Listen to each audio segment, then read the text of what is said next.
Do Pai Celestial, te agradecemos pela oportunidade de nos congregar para proclamar a tua palavra. Te agradecemos pela tua graça e misericórdia. Te agradecemos pela tua proteção, independentemente da pandemia que afetou e abalou a nação. Pai, te agradecemos porque o Senhor continua sendo um Deus soberano. Papai, queremos te pedir que, assim que nos concentramos para aprender da sua palavra, oxalá que o Senhor seja glorificado, seja exaltado. Neste estudo, Pai, iremos olhar para a Babilônia, a história da redenção, sendo o último dos estudos nesta série dos estudos da Babilônia. Te agradecemos e pedimos que nos conceda graça continuar a estudar a história da redenção, onde será desvendada a tua vontade, e possamos entender a tua vontade e por aí nos aproximar cada vez mais ao Senhor pela comunhão. E para que o teu povo ao todo o redor do mundo possa se aproximar do Senhor. Seja capaz de proclamar este evangelho. Só tenha a oportunidade de receber a salvação através da pregação do teu evangelho. E assim tenha a oportunidade de entrar no templo de Ezequiel e cumprir com a bênção de Jeová Shammah. Confiamos tudo ao Senhor e oramos tudo isso no nome do Senhor Jesus Cristo. Amém. De vocês. Este é o quarto estudo acerca da Babilônia, história da redenção. O subtema de hoje é a Babilônia e o templo. Para recapitular, nós vimos a Babilônia e o seu papel na história da redenção. O primeiro estudo foi a Babilônia e a genealogia. Depois vimos a Babilônia e o Abraão. No nosso penúltimo estudo, olhamos para a Babilônia e a destruição de Jerusalém. E hoje vamos olhar para a Babilônia e o templo. Cada estudo tem complementado um ao outro. Hoje vamos construir sobre o fundamento do último estudo que tivemos. Teremos elementos interligados e elementos paralelos. Estaremos concentrados no templo de Ezequiel. Nosso estudo está no livro 11 e a nossa escritura de abertura se encontra em 2 de Crônica, capítulo 36, versículos 18 e 19. Vamos ler juntos. Os vasos da casa de Deus, grandes e pequenos, os tesouros da casa do Senhor, os tesouros do rei e dos seus príncipes, tudo levou para a Babilônia, e queimaram a casa de Deus, e derrubaram os muros de Jerusalém, e todos os seus palácios queimaram a fogo, destruindo também todos os seus preciosos vasos. Esta é a palavra de Deus. Amém. Sabes, a Bíblia, muita gente quando pensa sobre da Bíblia, claramente, ela é a palavra de Deus. A consideram como a palavra de grande encorajamento, a palavra de esperança, que demonstra o amor de Deus. Mesmo assim, a Bíblia tem aspectos perturbadores acerca da história que demonstra.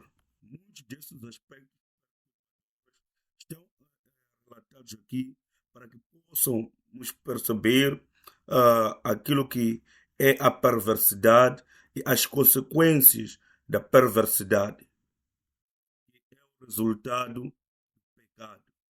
No relato de hoje fala-se da destruição do templo e a queda de Jerusalém.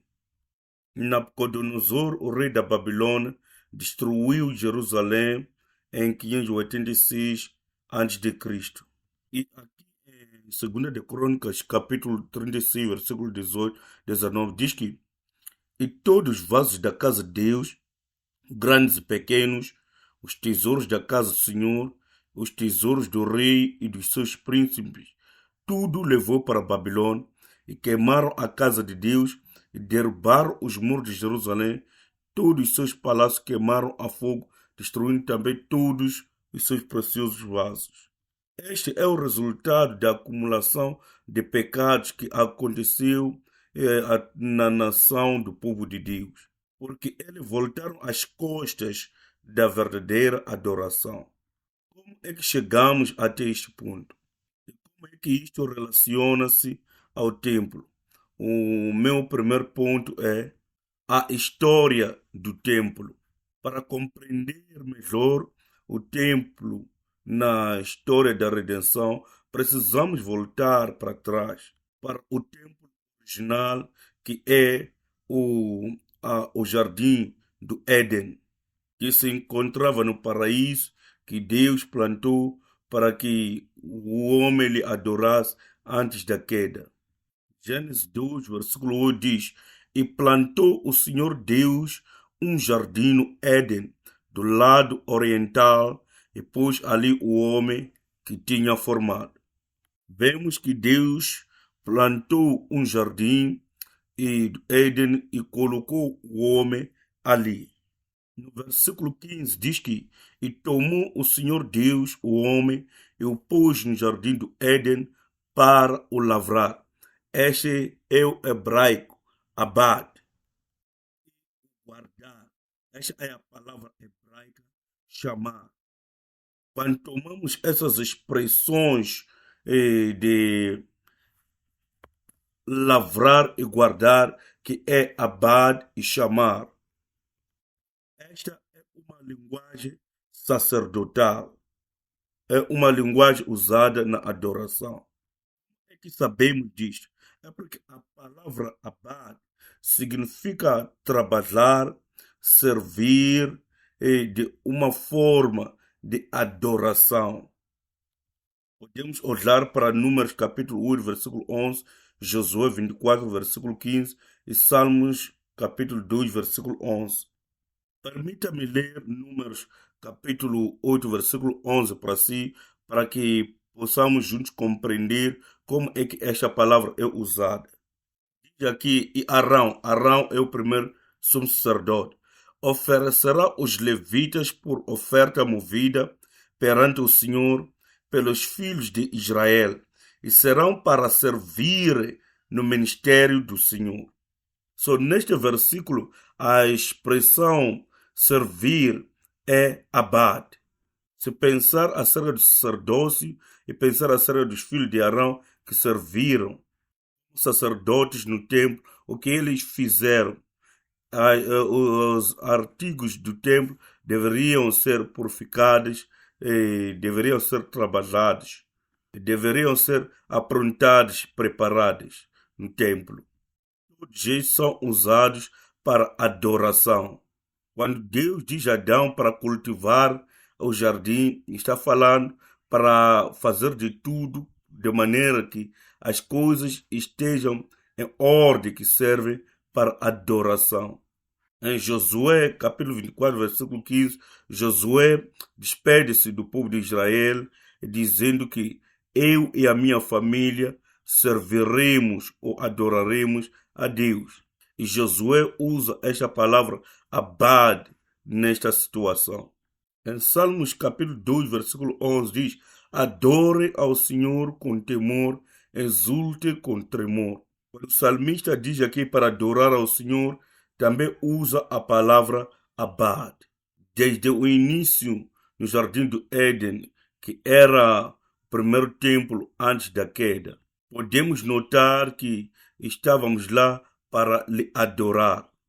A palavra abad indica que este é o lugar de templo, porque a palavra abad indica responsabilidades sacerdotais. Guardar o jardim é a palavra chamar, significa guardar. Da mesma forma que se guarda para proteger algo. Pode ser usada nessa situação também, mas a palavra de Deus usa essa palavra para mostrar o guardar a palavra de Deus. Temos o Gênesis capítulo 17, versículo 9, deixa eu ler para si. Gênesis 17, versículo 9 diz: De sua parte disse Deus a Abraão: Guarde a minha aliança, tanto você como os seus futuros descendentes. Deus está fazendo promessas a Abraão, está fazendo alianças com Abraão, dando-lhe a palavra de Deus e decretando que tu e teus descendentes irão guardar a aliança. Isto quer dizer, sem a palavra não há verdadeira adoração. Deve ser centrado na palavra. Quando Deus diz para guardar o jardim, significa para guardar tudo quanto tem a ver com adoração ali. Qual é o centro de tudo isto? É a palavra de Deus. Isto foi o que foi estabelecido desde a criação. Mas como sabes, temos a queda. Por causa da queda, Deus prometeu em Gênesis capítulo 3, versículo 15, a semente da mulher que iria destruir a cabeça da serpente. Isto significa que Deus vai restaurar a humanidade e também a restaurar a verdadeira adoração e daí restaurar o verdadeiro lugar da adoração. Então, o templo está para nos falar e nos indicar o lugar certo da adoração. As verdadeiras formas de como devemos adorar. O lugar certo onde deveríamos nos encontrar com Deus e adorar a Deus. Ao decorrer da história, podemos notar como Deus nos mostra como o lugar de adoração deve ser determinado e estabelecido. Éden era o lugar de adoração, mas por causa da queda do homem, fomos expulsos do jardim do Éden. Agora temos que nos empenhar na obra da restauração. A restauração não é automática. É bem notável que a vontade de Deus é revelada progressivamente. Como sabemos, depois de Adão, temos o Noé. Onde estava Noé com Deus? A arca é um barco. Deus estava para enviar o seu juízo sobre a terra por causa do seu pecado. Deus comandou que se construísse um barco para que Noé e sua família fossem salvos. Depois de Noé, 10 gerações mais tarde, temos o Abraão. Como que o lugar de adoração foi exemplificado em Abraão? Deus o chamou de Ur de Caldeus e Abraão moveu-se com tendas e altares. Em todos os lugares onde Abraão ia, ele estendia as suas tendas e construía altares. Vamos ler em Gênesis capítulo 12, versículo 8. E dali prosseguiu em direção às colinas a leste de Betel, refere-se a Abraão, onde armou acampamento, tendo Betel a oeste e Ai a leste.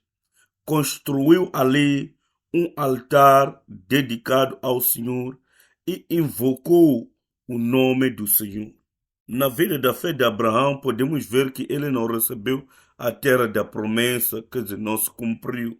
Mas quando olhamos em Hebreus capítulo 11, versículo 9, Hebreus 11, versículo 9 diz, pela fé peregrinou na terra prometida como se estivesse em terra estranha, viveu em tendas, bem como Isaac e Jacó, com herdeiros da mesma promessa. Hoje ele esperava a cidade que tem alicerce, cujo arquiteto e edificador é Deus. Por fazer isto, Abraão deu um exemplo da vida de fé e de adoração. Indo adiante, encontramos Moisés.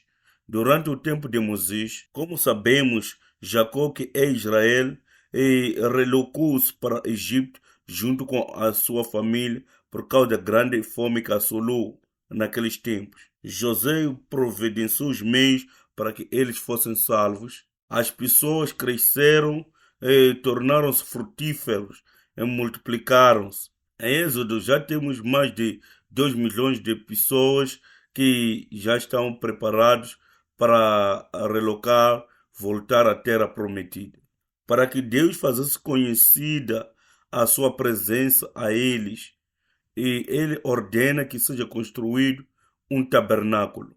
Em Êxodo 25, versículo 8 e 9, Deus diz, e farão um santuário para mim, e eu habitarei no meio deles. E no versículo 9, Deus mostra como tudo deve ser feito. Ele diz, façam tudo como eu lhe mostrar, conforme o modelo do tabernáculo e de cada utensílio. Agora que o povo de Deus está estável, está quase para entrar na terra prometida. Através do tabernáculo e adoração, o povo de Israel é capaz de se ajuntar para adorar a Deus. O problema do tabernáculo é que é uma tenda, não é um lugar permanente de adoração. O que acontece? Quando Davi recebe a sua aliança em 2 de Samuel, capítulo 11, Davi tem o desejo de construir um templo para Deus, porque viu que a presença de Deus habitava em tendas. Porque Davi era homem de guerras, Deus disse, não, você não construirá o meu templo, tuas mãos estão cheias de sangue, mas o teu filho Salomão irá construir. Vamos ler em 2 de Crônicas, capítulo 6, versículo 2. Na realidade, construí para ti um templo magnífico, um lugar para nele habitares para sempre. Depois de tudo ter sido feito e dito, a cidade de Jerusalém foi escolhida na era de Orná, que é o lugar de Moriá, aonde Abraão ofereceu seu filho Isaac. E foi neste lugar aonde o templo foi construído. Pense nisto, Adão caiu, foi expulso do jardim do Éden. E a glória de Deus foi perdida. Através de Noé, Abraão, Moisés, até Salomão, Deus está restaurando a sua habitação com as pessoas. Deus está tentando restaurar a sua presença. De tudo quando aconteceu, desde a queda de Adão até Salomão, cujo nome significa paz, e Jerusalém, que significa a cidade ou fundamento da paz. O templo de Deus foi construído. Até agora tivemos a fazer revisão daquilo que estudamos nos dias atrás. Agora vamos olhar para 2 de Crônicas, capítulo 7, versículo 19 a versículo 22. Mas se vocês se afastarem de mim e abandonarem os decretos e os mandamentos que lhes dei e prestarem culto a outros deuses e adorá-los, desarraigarei Israel da minha terra que lhes dei e lançarei para longe da minha presença este templo que consagrei ao meu nome. Farei que ele se torne motivo de zombaria entre todos os povos. E embora agora este templo seja impotente, todos os que passarem por ele ficarão espantados e perguntarão: por que o Senhor fez uma coisa dessas a esta terra e a este templo? E a resposta será: porque abandonaram o Senhor e Deus dos seus antepassados, que os tirou do Egito, e se apegaram a outros deuses, adorando-os e prestando-lhes culto. Por isso, ele trouxe sobre eles toda esta desgraça. Voltando apenas para Gênesis 2, vemos que Deus plantou o jardim de Éden e colocou o homem ali. E disse a ele: vai cultivar, que é abad, e vai guardar, que é chamar. Quer dizer, vai fazer os trabalhos de adoração e guardar a palavra de Deus. Depois da construção do templo, Deus diz: se vocês não guardar a minha palavra, sair e adorar os outros deuses, Deus diz que vos desarraigarei desta terra e este templo será destruído. Se olhar para a história arqueológica, tem muitos arqueólogos que vão para a terra de Israel para estudar as ruínas que estão lá. Ao ver ruínas, eles chegam a concluir que não há nenhum lugar onde poderia ter estado um templo tão glorioso como dito nas Escrituras. Então, talvez a Bíblia tenha exagerado um pouco nos seus relatos. Isso são o que os estudiosos dizem, mas se olhar para a 2 de Crônicas, capítulo 6, versículo 19 e 22, a Bíblia diz que Deus iria dispersar o povo e destruir o templo se eles adorassem os outros deuses. E diz que todas as pessoas que passaram por ali ficarão espantadas, perguntaram: por que o Senhor fez uma coisa dessas a esta terra e a este templo? Veja que Deus diz que farei deste lugar um provérbio, como se nada houvesse estado lá. O que vemos através de arqueólogos é o testemunho daquilo que foi o cumprimento da palavra de Deus e daquilo que vai acontecer se não guardarmos a palavra de Deus, se não adorar com dignamente a Deus. E assim a glória de Deus saiu do templo. E o profeta Ezequiel testificou disso. Ezequiel capítulo 6, versículo 20 a 22 diz: tinham orgulho de suas lindas joias e as usavam para fazer os seus ídolos repugnantes e as suas imagens detestáveis. Por isso tornarei essas coisas em algo impuro para eles. Entregarei tudo isso como despojo nas mãos de estrangeiros e como sangue nas mãos dos ímpios da terra, e eles o contaminarão.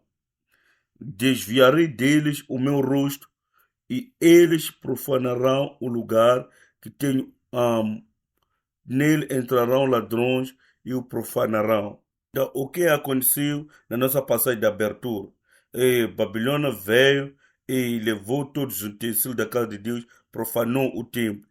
O que estamos a ler aqui foi cumprido. Se lermos no capítulo 10, versículo 18 de Ezequiel, diz: então a glória do Senhor afastou-se da entrada do templo e parou sobre os querubins.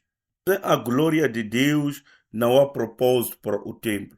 Porque quando construíram o tabernáculo, a glória de Deus veio para habitar. Quando o templo foi construído, Salomão confessou que este templo é para a glória de Deus, e a glória de Deus veio. Mas agora, por causa da profanagem que o povo está fazendo, a glória de Deus sai. Ezequiel investiu o seu tempo pregando e profetizando que as pessoas deveriam deixar a sua maldade, porque o templo seria destruído se eles continuassem com aquilo. Mas o povo persistiu nas suas maldades, e assim o templo foi destruído. Ezequiel 33, versículo 22. No versículo 15 diz: no quinto dia do 10º mês do segundo ano do nosso exílio, um homem que havia escapado de Jerusalém veio a mim e disse: a cidade caiu. Ezequiel tinha sido emudecido como sinal de Deus e poderia só falar num tempo particular, quando a palavra de Deus tivesse que ser dita. E vemos um grande reavivamento. Ezequiel capítulo 33, versículo 22 diz: ora, na tarde do dia anterior, a mão do Senhor esteve sobre mim e ele abriu a minha boca antes de chegar aquele homem. Assim foi aberta a minha boca e eu não me calei mais. Olhando para o capítulo 34 para diante, aquilo que Ezequiel começou a proclamar é muito diferente daquilo que havia proclamado até aqui. Até agora havia apenas profetizado calamidade, destruição, havia apenas profetizado o juízo de Deus. E aconteceu, o templo foi destruído. Quando o povo estava na sua situação mais catastrófica, porque eles pensavam, independentemente do que acontece, Deus vai proteger o seu templo, vai proteger o seu povo. Eles tinham uma percepção pervertida daquilo que é o templo de Deus, assim como um entendimento corrompido. Mas pela destruição do templo, as pessoas perderam a esperança. Então perderam toda a esperança. Mas Ezequiel é aberta e dado também faculdade de fala novamente. E agora já começa a falar, não é mais mudo. As pessoas precisam ouvir a palavra de Deus que lhes trará conforto. E assim Ezequiel começa a falar. Assim avançamos para o ponto número 2, a restauração do templo. No livro 11 há um total de 8 restaurações. E a primeira restauração é a restauração dos pastores, porque todos os falsos profetas haviam desviado o povo. E Deus diz: eu irei restaurar os pastores. Ezequiel 34, versículo 11 e 12 diz: porque assim diz o soberano Senhor: eu mesmo buscarei as minhas ovelhas e delas cuidarei, assim como o pastor busca as ovelhas dispersas quando está cuidando do rebanho. Também tomarei conta de minhas ovelhas. eu as resgatarei de todos os lugares para onde foram dispersos num dia de nuvens e de trevas. Vê que quando Israel foi destruído, foi levado cativo, a Bíblia diz que era um dia de trevas. As pessoas foram espalhadas como se espalham as ovelhas. E o que Deus diz? Diz que vai buscá-los, restaurá-los. Lembra-se que Deus havia dito que se não obedecer a minha palavra e desviar e me abandonar, irei lhes desarraigar. Agora veja o que ele está a dizer, Ezequiel 34, versículo 29. Eu lhes darei uma terra famosa por suas colheitas, e eles não serão mais vítimas de fome na terra, nem carregarão fome na terra. Lembra que Deus plantou um jardim e diz que eu lhes plantarei num lugar famoso. Lembra-se que antigamente, quando as nações lutavam e conquistavam, a nação que conquistava dizia que o seu Deus era grandioso do que a da nação conquistada. Desta forma, se a nação de Israel fosse destruída, o templo destruído, as nações ao redor diriam: foram destruídos porque o vosso Deus é fraco, ou foram destruídas porque o vosso Deus lhes abandonou. Neste sentido, é verdade, Deus não era fraco, mas a sua glória havia abandonado Israel, o templo. Naqueles tempos, este era um grande insulto para Israel naqueles tempos. E Deus vem e diz: sereis plantados novamente, não serão mais insultados. E diz que não haverá mais vítimas de fome na terra, porque quando há fome significa que a plantação não está a produzir. Desta forma, não há colheita. Lembra-se do jardim do Éden, que foi perdido pelo pecado. Do mesmo jeito, Deus diz: vou plantar o meu povo e não haverá mais fome. Significa que haverá mais produtividade. Isto traz a imagem das frutas que deverão ser comidas no jardim do Éden. E Deus promete uma aliança eterna da paz. Ezequiel capítulo 37, versículo 24 a 28. Vamos ler isto. O meu servo Davi será rei sobre eles, e todos eles terão um só pastor. Eles seguirão as minhas leis, terão o cuidado de obedecer aos meus decretos. Viverão na terra que dei ao meu servo Jacó, a terra onde os seus antepassados viveram. Eles e os seus filhos, os filhos de seus filhos, viverão ali para sempre. E o meu servo Davi será o seu líder para sempre. Farei uma aliança de paz com eles. Será uma aliança eterna. Eu os firmarei e os multiplicarei, e porei o meu santuário no meio deles para sempre. Minha morada estará com eles. Eu serei o seu Deus, e eles serão o meu povo. Então, quando o meu santuário estiver entre eles para sempre, as nações saberão que eu, o Senhor, santifico Israel. Ao olharmos para esta aliança eterna de paz, é a última aliança declarada em termos do Antigo Testamento. Todas as promessas de Deus que estavam pendentes agora são declaradas, e Deus está restaurando os seus pastores, está restaurando o seu rei. Deus está restaurando a terra. Deus está restaurando o lugar de sua habitação, o seu santuário, o seu povo. O relacionamento é novamente restaurado. Tudo isso é tipologia de Jesus Cristo, que fará todo este trabalho, que veio como o Emmanuel, o Deus conosco, para que, através dele, essa obra da história da redenção seja restaurada e completada nele. E assim temos a restauração na genealogia. Mateus capítulo 1, versículo 11. Em Mateus capítulo 1, versículo 11 e 12 diz: Josias gerou Jeconias e seus irmãos no tempo do exílio na Babilônia. Depois do exílio na Babilônia, Jeconias gerou Salatiel, Salatiel gerou Zorobabel. Veja que o versículo 11 conclui com a deportação, que é a queda de Jerusalém. E o versículo 12 inicia com a restauração, o povo voltando para sua terra, assim como a reconstrução do templo.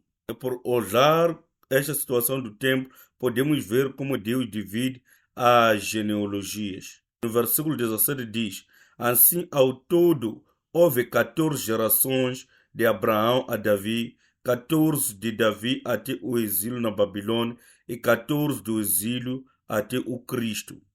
Da construção da nação até a construção do templo e da destruição do templo até Jesus Cristo.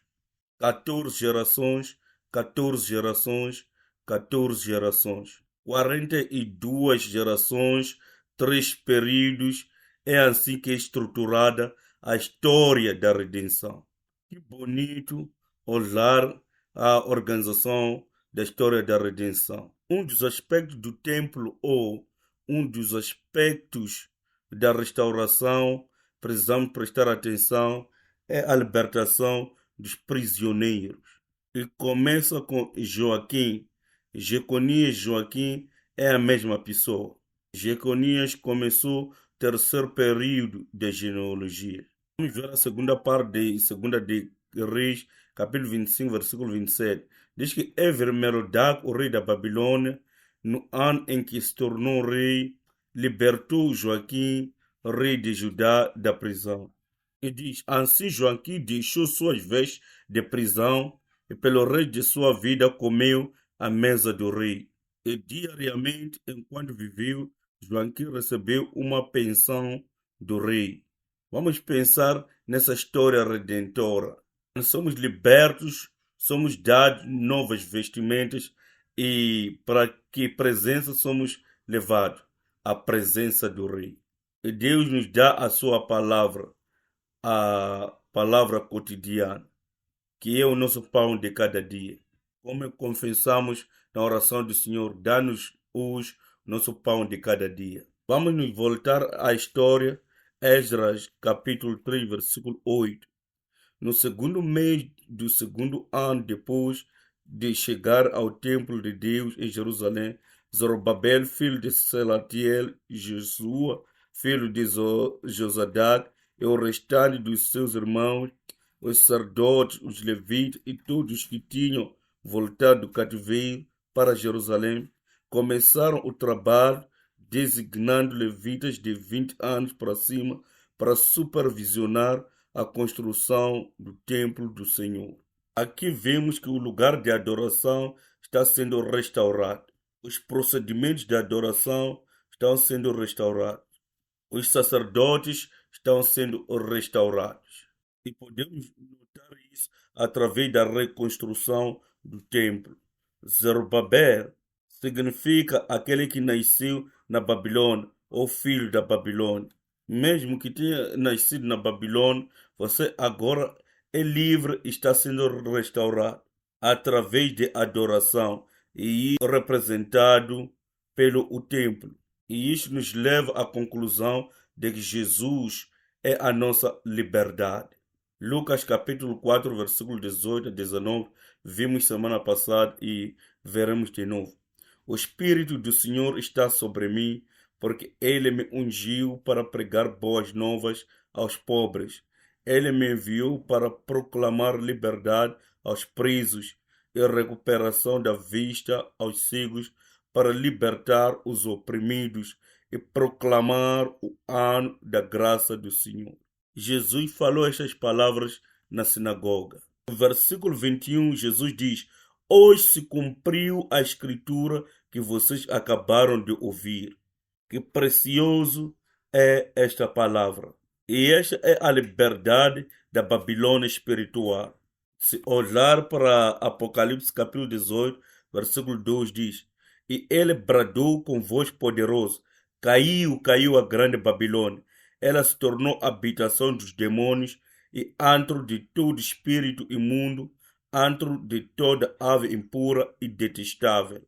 Aqui diz que a Babilônia é uma prisão. A nossa prisão espiritual em que devemos ser libertos nesses últimos dias. No versículo 4 e 5 diz: Então ouvi outra voz do céu que dizia: Saiam dela, vocês, povo meu, para que vocês não participem dos seus pecados, para que as pragas que vão cair sobre ela não os atinjam, pois os pecados da Babilônia acumularam-se até o céu e Deus se lembrou dos seus crimes. Olha para a declaração de Jesus, diz que Deus me enviou para proclamar liberdade aos cativos, para libertar os oprimidos.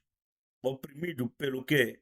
Pelos pecados, que é a prisão espiritual. Em Apocalipse capítulo 18 diz que nós fomos chamados para sair, não somos mais prisioneiros. E esta voz nos chama dos céus.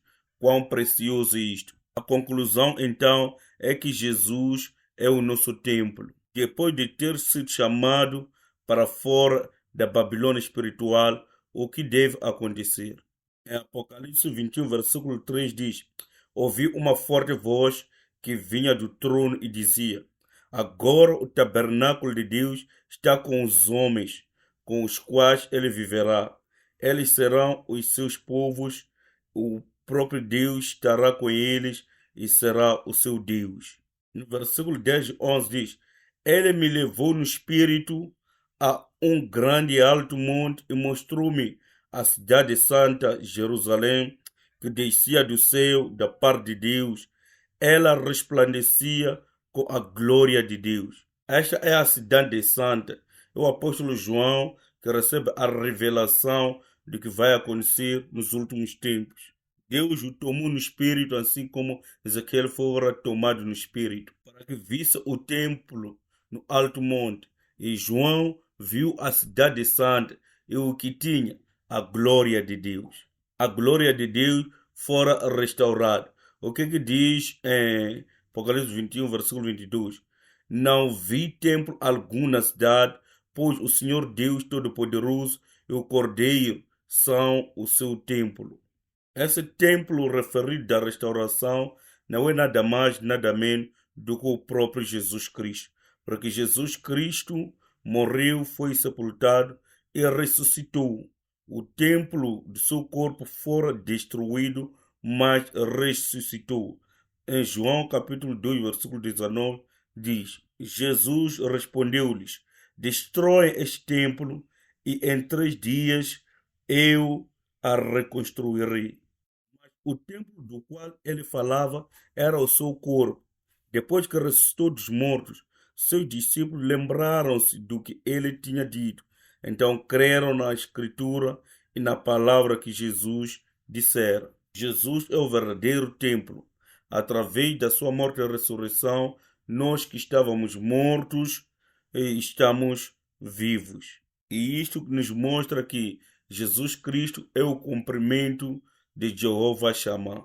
As últimas duas palavras de Ezequiel 48, versículo 35 é Jeová Shammah. O Senhor está ali.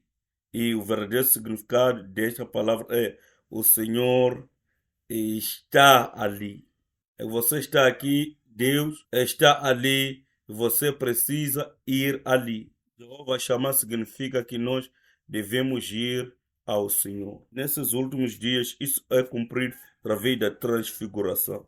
1 de Tessalonicenses capítulo 4, versículo 16 a 17. Pois, dada a ordem, com a voz do arcanjo e o ressoar da trombeta de Deus, o próprio Senhor descerá do céu e os mortos em Cristo ressuscitarão primeiro. Depois disso, os que estivermos vivos seremos arrebatados juntamente com eles nas nuvens para o encontro com o Senhor nos ares, e assim estaremos com o Senhor para sempre. Isso significa que quando o dia chegar e nós estivermos vivos, seremos arrebatados para estar onde o Senhor está. Isso é Jeová Shammah.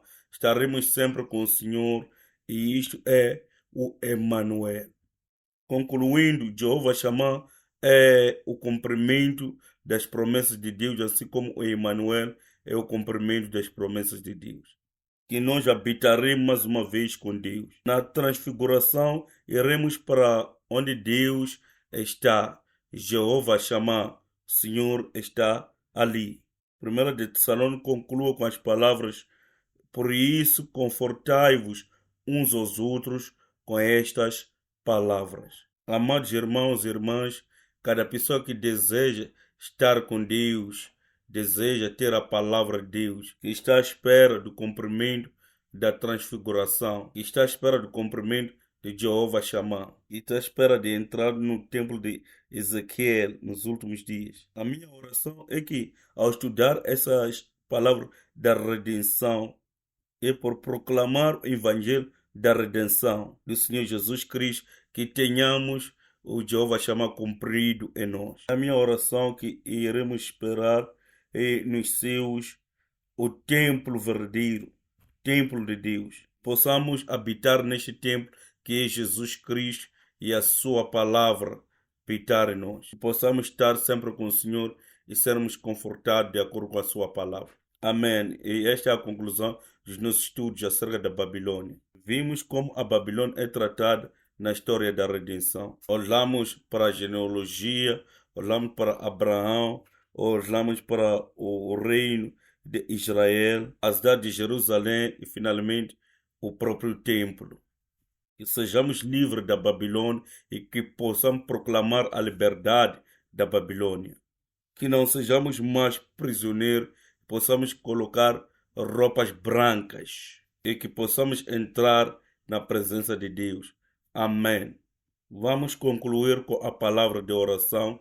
Nosso amado Pai Celestial, te agradecemos por nos fazer entender que fomos chamados da prisão da Babilônia espiritual. Assim como Abraão foi chamado de Ur dos Caldeus, e o teu povo teve a oportunidade de ser chamado de volta para a restauração do seu templo.